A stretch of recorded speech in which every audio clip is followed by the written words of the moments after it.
Pitong suspek na umano'y sangkot sa carnapping at online na pagbebenta ng mga ninakaw na sasakyan at piyesa ang tuluyang nasukol ng mga tauhan ng PNP Highway Patrol Group sa isinagawang operasyon sa lalawigan ng Bulacan.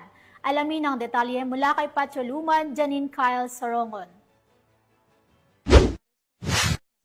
Timbog ang 7 suspect na sangkot sa kasong Republic Act No. 10883 or the new Anti-Carnapping Act of 2016 sa ikinasang operasyon ng mga tauhan ng Bulacan Highway Patrol Team sa pangunguna ni Police Major Renz Principe at sa pamumuno ng kanilang Regional Chief na si Police Lieutenant Colonel Joey Caise kasama ang kapulisan ng San Jose del Monte City Police Station sa Block 12 Barangay Gumaok West, San Jose del Monte City, Bulacan nito lamang nakaraang araw. Itong si alias Carlos ay nagrenta ng sasakyan na isang Toyota Fortuner kay Mr. Leesa na kung saan nagkaroon sila ng usapan na rentahan ito ng 4,500 pesos. Pagkatapos ng ilang araw at tinatawagan na ni Mr. Leesa si alias Carlos, ngunit sa kabilang banda ay hindi na ito makontak. Sinuri umano ng may-ari ang GPS na nakakabit sa sasakyan kaso hindi niya na ito malocate.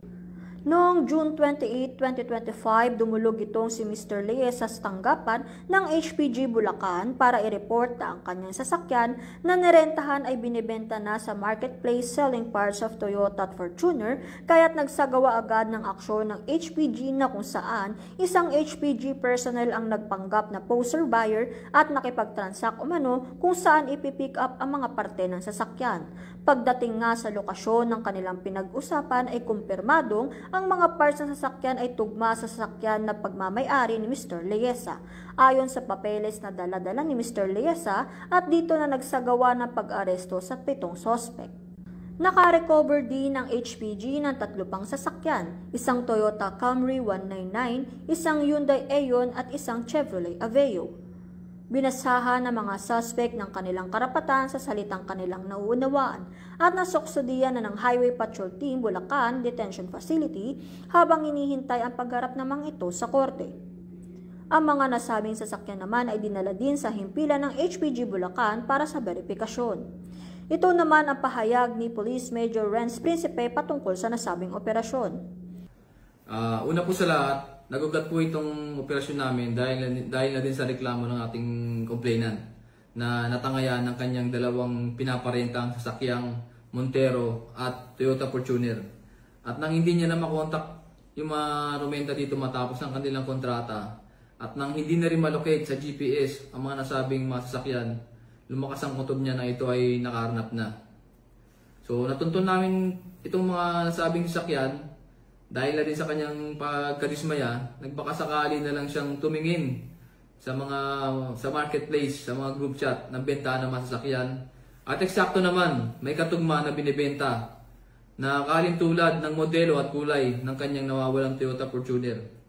Kaya minabuti niyang dumulog sa aming opisina at agad naman namin itong inaksyonan at nagkasanang operasyon laban sa mga suspect.